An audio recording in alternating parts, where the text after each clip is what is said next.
이사야 40장 세 가지 위로하라, 길을 내라, 선포하라. 이제 다 외우셨죠? 예, 이제 그냥 저희 예배 오신 분들은 그냥 머릿속에 이걸 아예 넣으시면 돼요. 제 얘기가 아니에요. 하나님의 말씀이에요. 순서도 중요해요. 위로하라, 길을 내라, 선포하라. 따라하세요. 위로하라, 길을 내라, 선포하라. 위로하라, 내 백성을 위로하라. 길을 내라, 광야의 여호와의 길을 내라. 선포하라, 하나님의 말씀을 선포하라.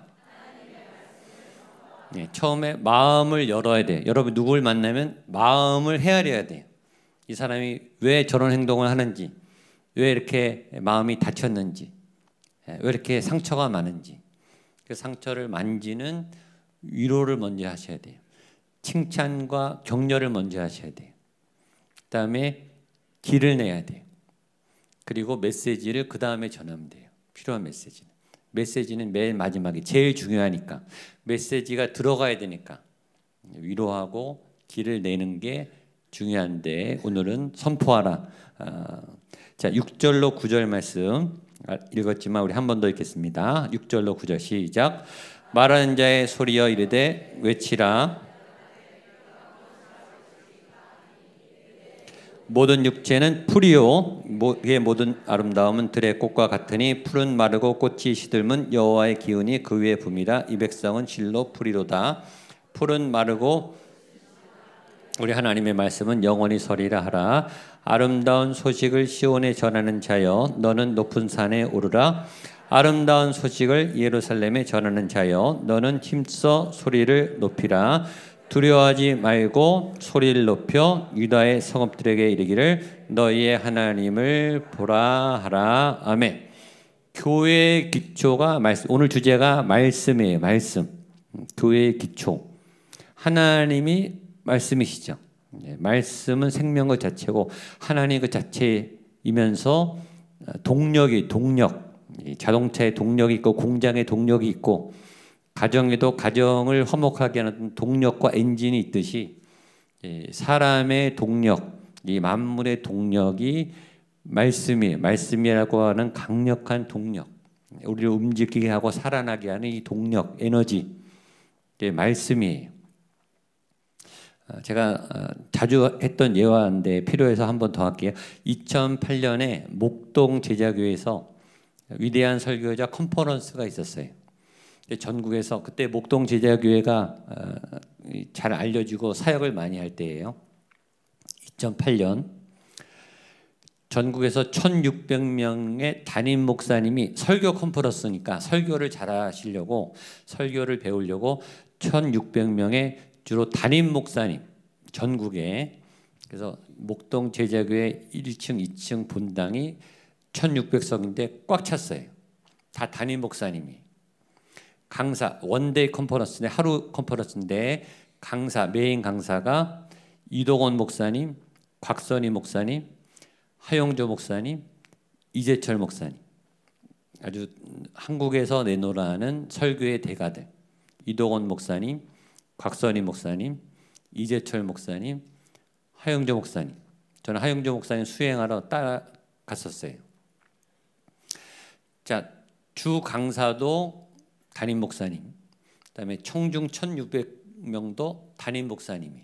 그래서 어떻게 설교를 잘할 수 있을까? 목사님들이 고민하면서 원데이 컨퍼런스를 했는데 중간중간에 특강이 또 있었어요. 근데 특강 강사로 50대 초반의 여자 집사님이 딱 나왔어요. 1600명의 담임 목사님을 앞에 두고 50대 초반의 여자 집사님이 나오셔서 특강 주제가 뭐냐면 우리는 목회자에게 이런 설교를 듣고 싶다. 그 주제예요. 그러니까 그냥 원색적으로 말하면 목사님 이렇게 설교해 주세요 라고 평신도 여자 집사님이 1600명의 담임 목사님 앞에서 40분간 특강을 했어요. 저도 그 자리에 있었어요. 근데 그 40분 동안 이 여자 집사님이 아주 똘똘하고 당차게 특강을 했어요.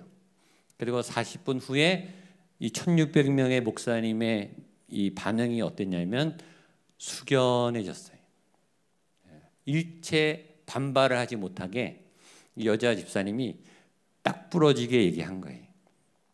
만약 여러분에게 그런 기회가 주어진다면 목사님들에게 어떤 얘기를 하고 싶습니까? 이 여자 집사님이 딱 두 가지를 핵심, 40분 동안 얘기했는데 딱 두 가지 핵심이, 첫 번째는 목사님들, 저희 성도들은 목사님들이 설교하실 때 목사님이 하나님께 직접 받은 진짜 하나님의 말씀을 듣고 싶습니다. 그걸 설교해 주세요. 딴 얘기하지 마시고, 쓸데없는 예화하지 마시고, 책 얘기하지 마시고, 어디서 베껴온 얘기하지 마시고, 목사님이 직접 경험한, 목사님이 직접 하나님께 받아낸 진짜 하나님의 말씀을 듣고 싶어요. 그 말씀을 우리에게 전해주세요. 첫 번째 요구사항이 그거예요. 두 번째, 목사님들, 우리는, 성도님들은 주일날 어떻게 해서든 살아있는 하나님을 만나고 싶습니다. 그러니까 무슨 수를 써서든 어떤 방법을 써서든 성도들이 주일날 교회에 왔을 때 살아있는 하나님의 임재를 경험하는 예배를 만들어 주세요. 그런 예배를 드리고 싶습니다. 라고 딱 부러지게 얘기하셨어요. 저도 들으면서 많이 깨달았죠. 자책하고, 딴 얘기하면 안 되겠구나. 말씀을 전해야 되겠구나. 예배 때 하나님을 만나는 목회를 해야 되겠구나. 그런 깨달음이 있었어요. 자, 성도들은 그런 목회자를 원한단 말이죠. 그런 말씀을 듣고 싶단 말이죠. 그런 예배를 드리고 싶단 말이죠. 여러분들도 아멘이십니까? 아멘이에요? 자, 그러면 반대로 묻겠습니다. 그러면 목사는 어떤 성도를 좋아할까요? 저는 어떤 성도를 좋아할까요? 저도 똑같습니다. 제가 제일 좋아하는 성도는 제가 전한 말씀을 제 얘기로 듣지 않고 하나님의 말씀으로 듣고 그 말씀을 지키려고 몸부림치는 성도를 저는 제일 좋아합니다. 그게 진짜 성도예요. 제 말을 인간의 교훈이나 좋은 메시지나 좋은 경구로 듣는 게 아니라 진짜 살아있는 하나님의 음성으로 듣고 그 말씀을 몸부림치면서 내 삶에 적용해 놓으려고 애를 쓰려고 하는 그 성도를 제일 좋아합니다. 전 여러분들이 그런 하나님의 백성이 되기를 축복합니다. 둘 다 노력해야 돼요. 목회자도 몸부림치면서 진짜 하나님의 말씀을 받아내서 전하려고 애를 써야 되고, 듣는 여러분도 저 목사님의 말이 저 목사의 말이 아니고 하나님이, 전능하신 하나님이, 우주의 창조주인 하나님이 지금 저 목사님을 통해 내게 직접 말씀하신다 라는 말씀으로 받고 순종하려고 애쓰는 노력을 여러분들이 하셔야 돼요. 말씀은 상호작용이 있는 거예요. 말씀은 대화죠. 자, 말씀, 소리, 음악, 리듬, 영. 같이 한번 읽어보죠. 시작. 말씀, 소리, 음악, 리듬, 영. 언어도 여기 들어가는데 다 좀 비슷해요. 말씀, 언어, 소리, 리듬, 영. 특징은 안 보여요. 보이지 않습니다. 그러나 존재합니다. 존재하는데 강력한 영향력이 있습니다. 그리고 뭔가 비슷해요. 여기 저는 이 말씀에서 다 파생된 거라고 생각해요. 하나님의 말씀. 이 말씀, 전 목회자니까 말씀을 연구하는데 말씀을 연구하다 보면은 세 가지 말씀의 영역이 있어요. 첫 번째는 지성적 언어가 있어요. 이 지성적 언어는 이 머리에다가 설득하는 거예요. 정보를 주고 교육을 주고 가르침을 주고 설득을 하는 거예요. 어떤 설교는 지성적 설교에 머리에다 대고 자꾸 설득을 시켜요. 설명을 해요. 지성적 언어예요. 주로 공부를 많이 하고 연구를 많이 하는 분은 지성적 언어를 써요. 정보를 주고 학습을 시키고 공부를 시키고 배움을 통해서 머리를 깨우고 이성을 깨우죠. 지성적 언어예요. 어떤 언어는 지성적 언어입니다. 어떤 언어는 두 번째 정서적 언어입니다. 지성적 언어와 정서적 언어는 달라요. 정서적 언어는 감정을 건드립니다. 그러니까 어떤 소리, 어떤 설교는, 어떤 말은 눈물이 나요. 지성적 언어는 감정을 못 건드려요. 지성적 언어의 특징은 건조해요. 논리적이고 이성적인데 따뜻하지는 않아요. 근데 정서적 언어, 감정적 언어를 쓰는 분들은 따뜻해요. 눈물이 나요. 웃겨요. 그러니까 재밌어요. 근데 이 지성적 언어를 쓰는 사람하고 정서적 언어를 쓰는 사람하고 사이가 별로 안 좋아요. 지성적 언어를 쓰는 분들은 공부를 많이 했거든요. 그러니까 약간 이 우월의식이 있어요. 지적 우월감이 있어요. 이 정서적 언어를 쓰는 분들은 죄송하지만 공부를 좀 잘 안 하는 경향이 있어요.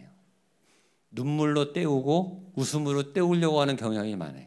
한번 웃기면 되고 한번 울면은 되는 것 같아요.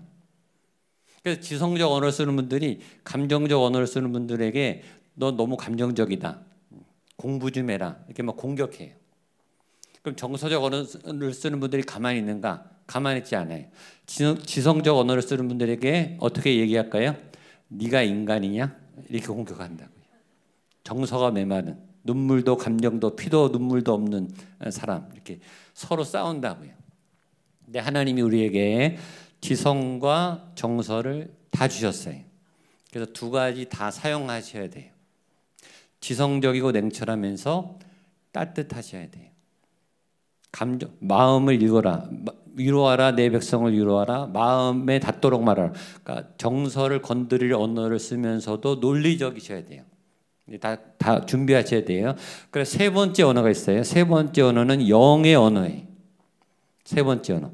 첫 번째 지성적 언어, 두 번째 정서적 언어, 세 번째 뭐라고요? 영의 언어. 영의 언어는 영을 건드려요.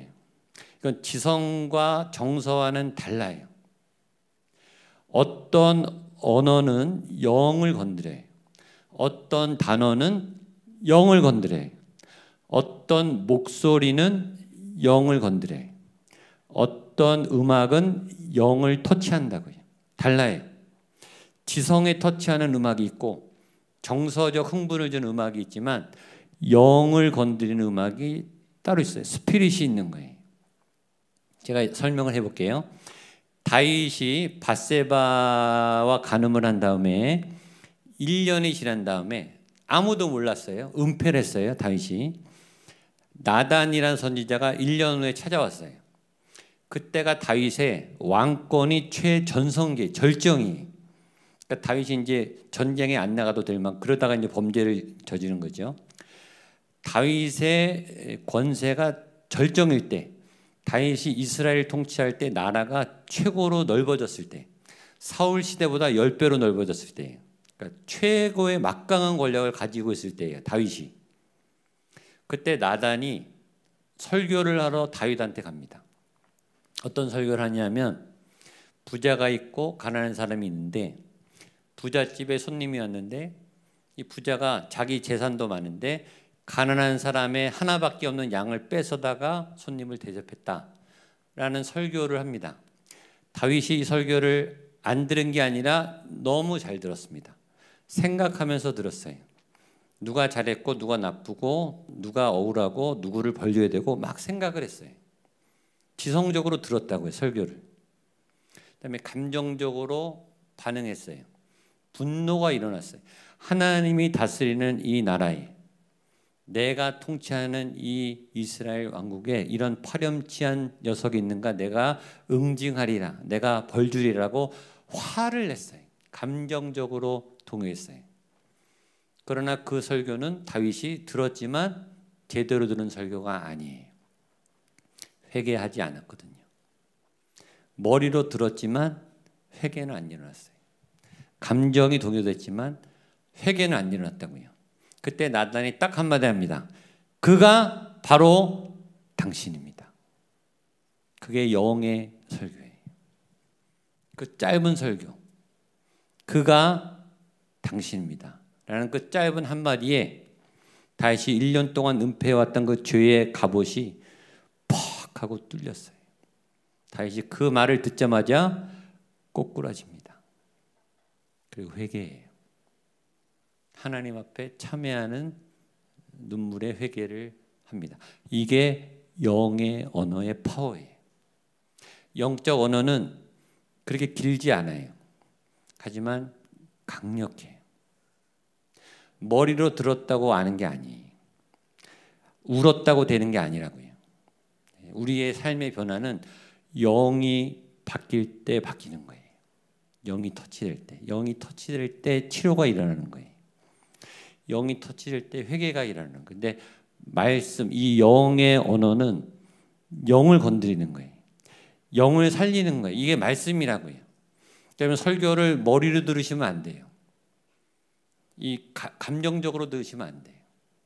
웃긴 설교, 재밌는 설교, 교훈이 된 설교, 막 필기하는 설교, 그게 아니라 적지는 못했는데 내 영이 뻥 뚫리고 내 영이 꼬꾸라지고 내 영이 회개해서 내 삶이 바뀌는 게 진짜 설교를 잘 들은 거예요. 예배는 잘 들었는데 똑같아. 그건 설교를 잘 못 들은 거예요. 내 영이 안 바뀐 거예요. 진짜 살아있는 하나님의 말씀은 영을 움직이는 설교라는 거예요. 그 영의 말씀을 기억하는 여러분 되시기를 축복합니다. 태초에는 이 성경책이 없었어요. 그렇죠? 이 성경책은 몇천 년 후에 생겼어요. 이 성경책은 없었지만 성경은 태초에 말씀이 계셨다 그랬어요. 성경책이 있고 없고 간에 말씀은 있는 거예요. 그러니까 태초에는 성경책이 필요 없어서 하나님이 성경을 안 주셨죠. 첫 번째는 하나님하고 직통계시가 됐어요. 죄가 없었으니까 인간이 하나님하고 바로 다이렉트로 커뮤니케이션이 됐다고요. 아담과 하와가 하나님하고 다이렉트로 커뮤니케이션이 됐어요. 대화가 됐다고요. 하나님의 음성을 듣고 반응하고 대화를 했어요. 두 번째, 성경책이 없었던 이유는 이 자연 만물이 글씨가 아니지만 이 모든 피조 세계가 하나님의 말씀이에요. 말씀으로 창조됐고 말씀을 나타내요. 시편 19편에 이런 구절이 있어요. 하늘이 하나님의 영광을 나타내고 궁창이 그 하신 일을 드러내도다. 그러니까 하늘을 보면 파란데 하나님이 보인다는 거예요. 그게 말씀이에요. 그림 언어, 영상 언어, 실물 언어.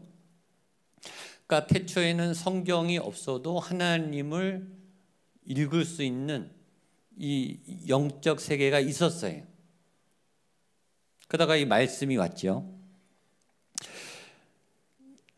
그러니까 하나님은 이 성경책을 통해서 우리에게 말씀을 하시지만 이 성경책 안에 갇혀 계신 분이 아니에요. 이 성경의 말씀을 통해서 우리에게 이걸 풀어내서 설교로 제가 지금 말씀을 증거하잖아요. 이 갇혀 있는 이 문자의 언어를 실제 살아있는 하나님의 영의 생명의 언어로 만들어서 작업하는 이 작업이 설교예요. 그게 설교하고 메시지예요.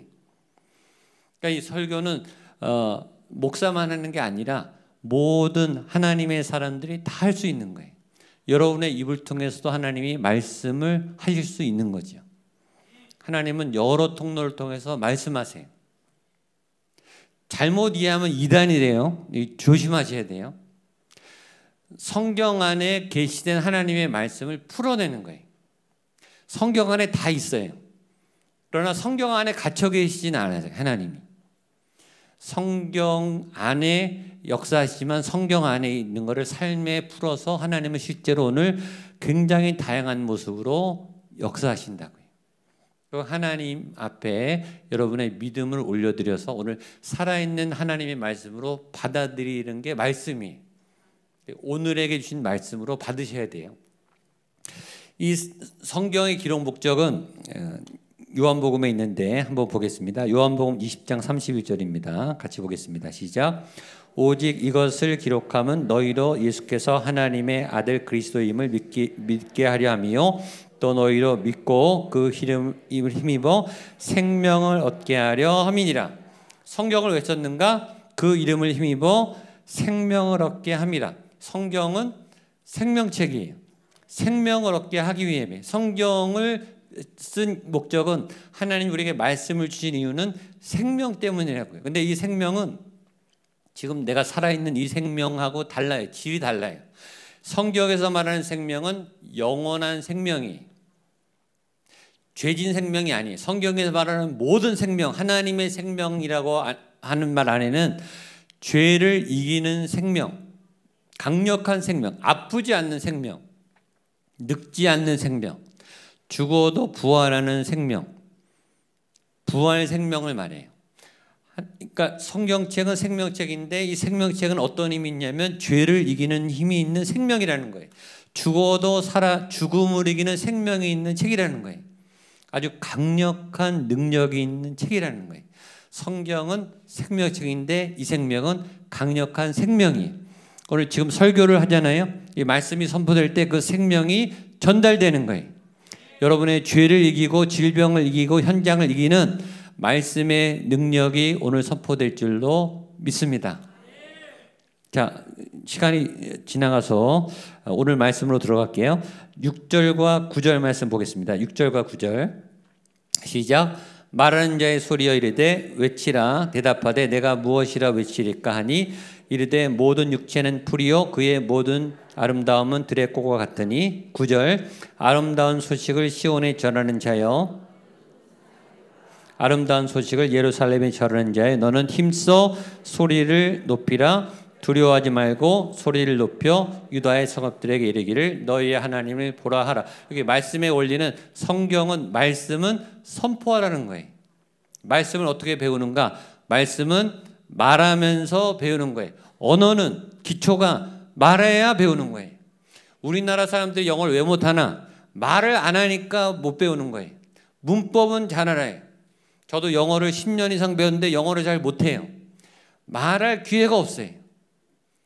문법은 하는데 영어로 말을 해본 적이 없으니까 말을 못하는 거예요.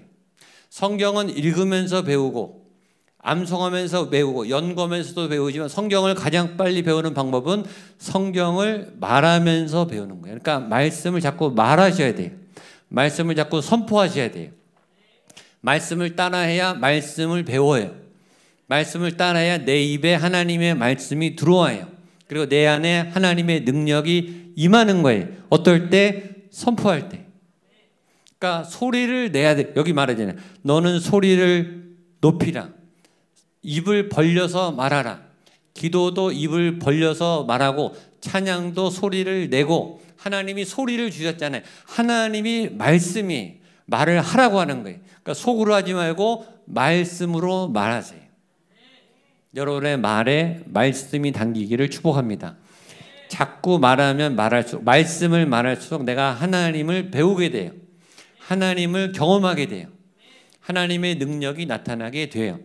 방언도 소리를 내야 기도를 하게 돼 있어요. 방언이 열리는 건 그래서 소리의 법칙이에요. 자꾸 따라해야 배우게 되는 거죠.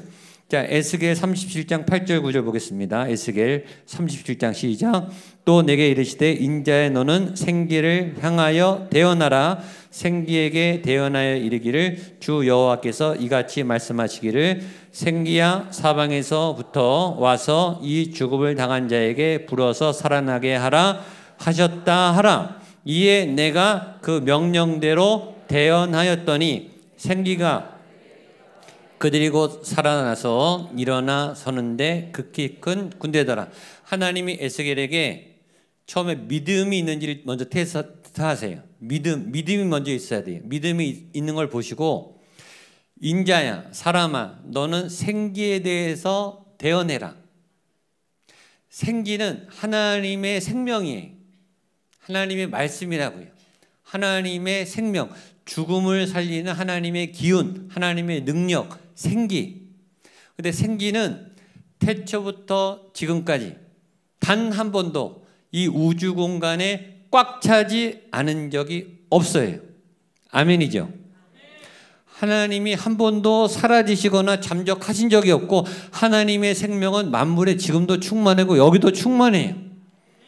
하나님은 안 계신 데가 없잖아요. 그게 하나님의 생기 때문에 우리가 지금 살아있는 거예요. 하나님의 생기는 항상 있어요. 있는데 그 하나님의 생기의 능력이 어떻게 나가는가? 대언자를 통해서 나간다고요. 그러니까 하나님이 하나님의 능력의 출구를 보낼 사람을 찾는데 대언자를 찾는 거예요. 어떤 대언자? 믿음이 있는 대언자. 믿음 있는 사람의 입을 통해 생기는 언제 나가는가? 대언할 때 나가는 거예요. 그러니까 우리 입이 중요해요. 입을 통해서 말씀을 나갈 때 하나님이 내 말씀을 말하는 이 입을 통해 하나님이 나타나는 거예요. 그게 원리예요. 대언자를 찾아야 하나님이. 믿음의 대언자. 하나님의 말씀을 믿음으로 선포하는 대언자. 전 여러분들이 그 대언자가 되시기를 축복합니다. 자, 그럼 뭐라고 외쳐야 되는가? 6절, 7절, 8절 읽겠습니다. 시작. 말하는 자의 소리여 이르되 외치라. 대답하되 내가 무엇이라 외치리까? 하나님 이르되 모든 육체는 풀이요 그의 모든 아름다움은 들의 꽃과 같으니 풀은 마르고 꽃이 시들면 여호와의 기운이 그 위에 붐이라. 이 백성은 실로 풀이로다. 풀은 마르고 꽃은 시드나 우리 하나님의 말씀은 영원히 서리라 하라. 너 외쳐. 하나님 뭘 외칠까요? 첫 번째, 인생은 풀이다. 풀인데 풀은 아름다워. 인생은 아름다워요. 여러분은 아름다워요. 인생은 아름다워요. 살만한 가치가 있어요. 아름다운데 풀이에요. 아름다운데 시들어요. 아름다운데 고난이 많아요. 아름다운데 죽는다고요. 유한해요. 소멸돼요. 죄에 져요. 고통에 진다는 것을 선포하는 거예요. 그에 비해서 하나님의 말씀은 영원하다라고 선포해라 라고 말하는 이게 메시지예요. 인간은 죽는다. 인간은 아름다우나 인간은 멋지지만 그러나 소멸한다. 죽음을 이길 능력이 없다. 죄를 이길 능력이 없는 반면에 하나님은 영원하시다. 하나님의 말씀 안에 영원이 있다. 하나님을 믿으면 그 하나님의 말씀을 듣고 믿음을 가지면 하나님과 함께 영원할 수 있다라는 걸 선포하라는 거예요. 그 선포를 어떻게 하라고 하냐면 9절 마지막입니다. 같이 읽겠습니다. 9절 시작. 아름다운 소식을 시온에 전하는 자여 너는 높은 산에 오르라. 아름다운 소식을 시온에 전하는 자여 너는 힘써 소리를 높이라. 두려워하지 말고 소리를 높여 유다의 성읍들에게 이르기를 너희의 하나님을 보라 하라. 어떻게 선포하라 하냐면 높은 산에 오르라. 지금 강대지가 올라왔잖아요. 높은 곳에 올라가라. 여러 사람들에게 듣도록 보이도록 선포하라. 과감하게 선포. 숨어서 하지 말고 보이는 데 가서 사람 앞에서 대중 앞에서 선포하라는 거예요. 근데 그냥 선포하는 게 아니라 힘써 소리를 높여 크게 하라는 거예요. 작게 하지 말고 크게 하라는 거예요. 그때 무슨 일이 생기는가? 두려움이 와요. 안 될 수도 있잖아요. 안 되면 어떡해? 선포했는데 낫는다 그랬는데 안 날 수도 있잖아요. 그렇죠? 된다 그랬는데 안 될 수도 있잖아요. 약속을 믿었는데 다음 주 설교지만 다윗이 17살에 기름 부음을 받고 30살의 왕이 돼요. 20년 후에 전체 왕이 돼요. 20년 동안 기다렸어요. 20년 동안 다윗이 안 될 것 같은 느낌이 얼마나 들었겠냐고요. 하나님은 된다 그러셨는데 20년 동안 기약이 없어요. 안 될 것 같아요. 사도행전 3장에 베드로와 요한이 성전 비문에 안진뱅이를 일으켰어요. 자, 선포했어요. 금과 은 내게 없지만 나사렛 예수 그리스도 이름으로 일어나 걸어라. 안 일어나면 어떡할 거냐고요. 한 번도 일으켜 본 적이 없는데 성령님이 역사 안 하면 어떡하냐고요. 우리는 선포를 못하는 거예요. 책임져야 되니까. 근데 선포하면 그 다음에 책임은 하나님께 가는 거예요. 믿음을 주시고 믿음을 따라 선포하라는 거예요. 두려움이 온다. 너한테 두려움이 올 텐데 성경이 뭐라 그러죠? 두려워하지 말고. 따라하세요. 두려워하지 말고. 두려워하지 말고. 옆에 분에게 두려워하지 마십시오. 겁내지 마십시오. 아멘. 두려움을 이기셔야 돼요. 나 같은 인간이, 나 같은 죄인이 감히 나를 통해서도 말씀하시는가? 내 입을 통해서도 하나님이 말씀하실까, 역사하실까? 당연히 합니다. 두려워하지 말고 뭐라고요? 소리를 높여. 크게 소리를 높여. 담대하게. 뭐라고 말해야 되냐? 하나님을 보라. 하나님이 계시다. 하나님이 일하신다. 하나님이 도우신다. 라고 하나님의 일을 말하라. 그게 선포예요. 그게 말씀이 여러분들이 하나님의 말씀의 대언자로 세워지게 되기를 축복합니다. 그래서 에스겔이 생기야 사방에서 불어와 살게 하라 라고 외치니까 외칠 때 생기가 들어가는 거예요. 선포 안 하면 역사가 없어요. 선포할 때 생기가 들어가는 거예요. 그러니까 선포가 중요한 거예요. 너희 하나님을 보라 하라. 자꾸 말씀을 자꾸 말하는 훈련을 하세요. 말씀을 소리내서 자꾸 읽으세요. 자꾸 외우세요. 그러다 여러분의 입술에 하나님의 능력이 나갈 줄로 믿습니다. 제가 자주 하는 말, 내가 내 말하면 내 능력이 나가요. 내 말에도 권세가 있어요. 내 말에도 이 말빨이 있다고요. 내 말, 사람의 말에도 권세가 있어요. 욕하면 욕이 들어가 상처를 주잖아요. 칭찬하면 격려가 되잖아요. 내 말도 능력이 있어요. 그러나 내가 하나님의 말을 하면 하나님의 능력이 나가는 거예요. 그래서 찬양과 선포가 위대한 거예요. 오늘 이곳에 그 말씀이 풀어질 줄로 믿습니다. 여러분의 입술이 찬양이 하나님을 선포하고 찬양하는 놀라운 입술이 되기를 축복합니다. 아멘. 자리에 일어나서 우리 찬양하겠습니다. 우리 아까 했던 찬양.